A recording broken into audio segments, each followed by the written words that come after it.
안녕하세요. 세상을 이롭게 하는 일에 관심 많은 승무원쌤 임용숙입니다.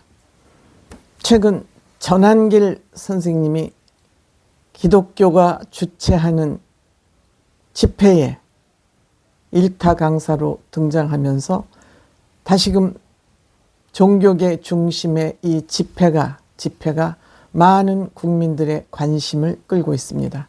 과연 이 집회가 정당하고 많은 기독교인들이 공감하는 것이냐 하는 문제에 대해서 중앙일보가 이 문제에 대해서 집중 분석한 기사를 실었습니다. 저 또한 집회는 필요합니다. 진보들의 전용물이었던 장외 집회, 광장 집회에 우리 보수들이 너무 무방비적으로 당하는 것 아닌가 하는 생각을 하는 관점에서 이렇게 광화문 여의도 집회가 활성화되는 것에 대해서 한편으로 다행이라는 생각을 저 또한 하게 됩니다. 하지만 이것이 종교 집회로 볼 것이냐 정치 집회로 볼 것이냐 하는 것에 대한 논란은 다소 있는 것 같습니다.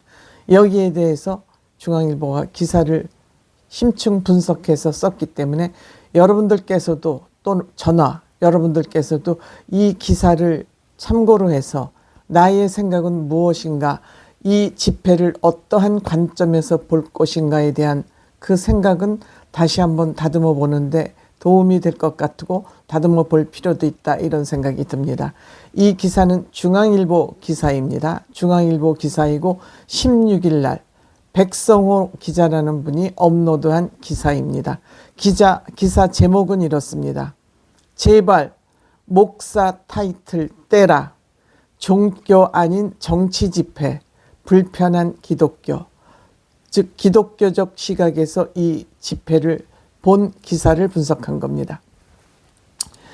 일반 교인들은 아주 불쾌해한다. 정광훈 목사의 언행 때문이다. 제발 목사라는 말을 좀 안 썼으면 좋겠다.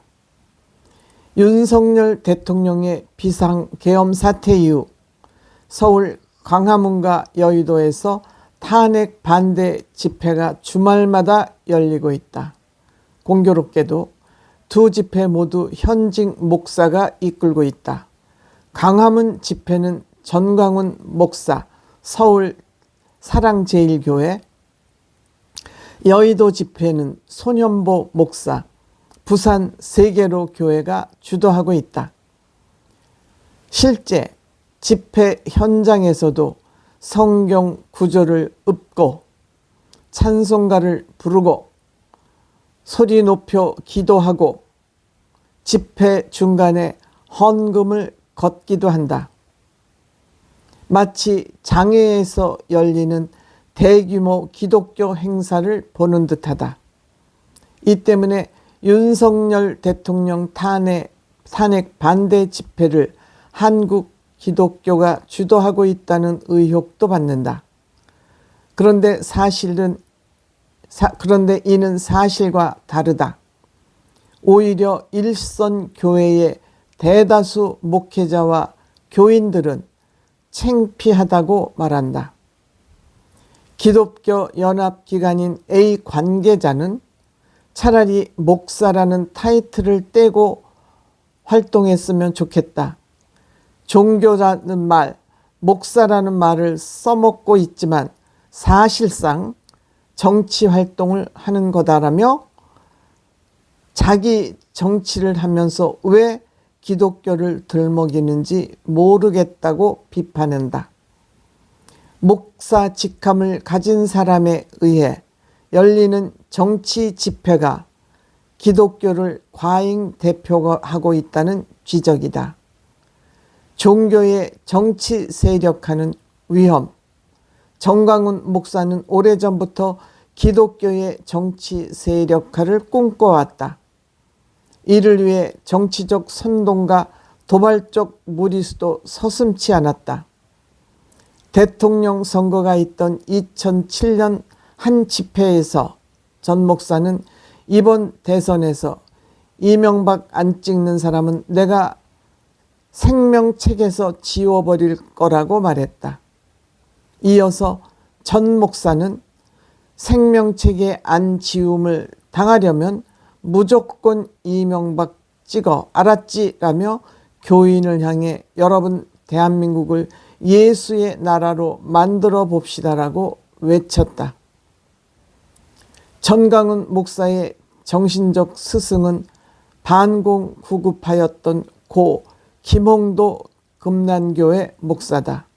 그의 대선을 사흘 앞두고 김 목사는 주일 예배에서 하느님의 뜻에 부합하는 후보가 대통령이 되어야 한다고 대놓고 말했다. 이명박 장로님이 테러를 당할 수도 있으니 지금부터라도 3일 금식 기도를 시작하라고 교인들에게 설교하기도 했다. 이처럼 전광훈 목사의 정치적 성향은 극으로 분류된다. 현실적 목표는 기독교를 앞세운 정치 세력화이다. 그런데 정작 기독교 내부에서는 이에 동의하지 않는다. 한국 교회 언론하는 전광훈 목사를 향해 일부 목회자의 영웅심리에 의해 정치적 행위가 매우 우려스럽다며 세속 권력과 교회는 긴장한 관계를 가질 때 교회의 본질을 지키고 교회의 순수성을 유지하고 고유의 사명을 감당할 수 있다고 지적했다. 전광훈 목사는 실제 기독교 정당을 설립해 총선을 통해 원내 진출을 줄곧 시도해왔다. 2016년 총선에서 전 목사가 창당한 기독자유당이 62만 표를 얻었다. 득표율이 3%가 넘었다면 비례대표 한석을 확보할 수도 있었다. 지난해 총선에서도 기독정당인 자유통일당을 통해 원내 진출을 시도한 바 있다. 주류 기독교계는 최근에 벌어지는 탄핵 반대 광화문 집회 역시 전 목사가 갈구하는 권력욕 혹은 정치 세력화의 연장선으로 보고 있다.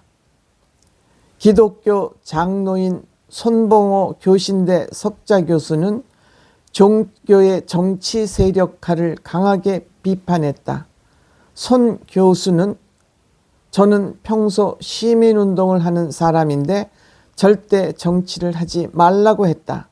그런데도 여러 사람이 시민운동을 정치를 위한 발판으로 썼다. 결국 시민운동이 대중의 신뢰와 영향력을 상실하고 말았다며 전광훈 목사도 마찬가지다. 그는 지금 정치 활동을 하고 있다. 정치를 위해 종교를 써먹고 있다. 정 그렇다면 목사 옷을 벗고 하면 된다. 종교적 정치 세력화는 위험하기 짝이 없다고 지적했다. 종교 집회 아닌 정치 집회, 전광훈 목사의 광화문 집회에 비해 손현보 목사의 여의도 집회는 상대적으로 온건하다. 정치적 성향은 우파이지만 쓰는 용어가 덜 거친 편이다.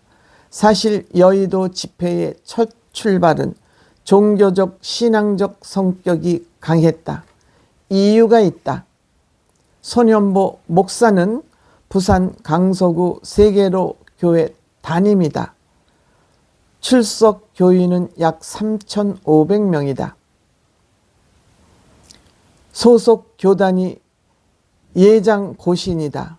식민지 시절 일제의 온갖 핍박에도 신사참배를 거부하며 마지막까지 버틴 교단은 고신이 거의 유일하다.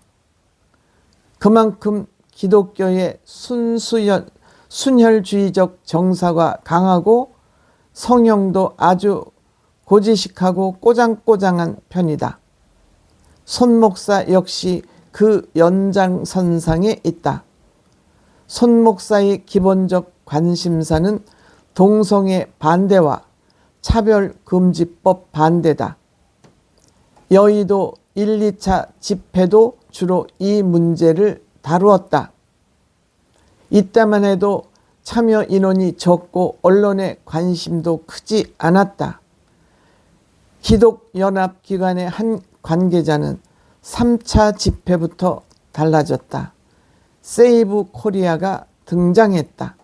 우리말로 하면 구국 기도회 아닌가라며 중도 우파적 목소리를 내는 전한길 강사가 집회에 결합하면서 순식간에 외연이 확장됐다.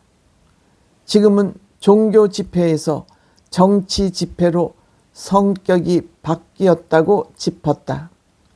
기독교는 체계상 교단 조직의 힘이 가장 세다. 그런데 국내 최대 기독교 연합기관인 한국교회총연합 소속 36개 주요 교단 중에서 탄핵 반대나 탄핵 지지를 표명한 교단은 한 군데도 없다. 수도권에서 목회한 한 원로 목사는 예전에는 기독교 집회에 정치인이 참석해도 단상에 올라가진 않았다. 옆에 앉아만 있었다. 요즘에는 마구 올라가서 정치적 발언도 하지 않나라며 광화문 집회와 여의도 집회는 아예 정치 집회가 돼버렸다. 기독교 집회로 봐서는 곤란하다. 이들 교회가 기독교 주류의 목소리를 담고 있다고 할 수 없다고 지적했다. 이 기사는 굉장히 중요한 기사라고 저는 생각이 됩니다. 때문에 우리가 이 집회를 종교적 성향을 가지고 보거나 종교가 정치에 참여하는 이런 형태는 국가의 사회에 혼란을 가져올 수 있는 매우 위험한 상황이기 때문에 이 문제를 중앙일보가 집중적으로 분석한 것 같습니다.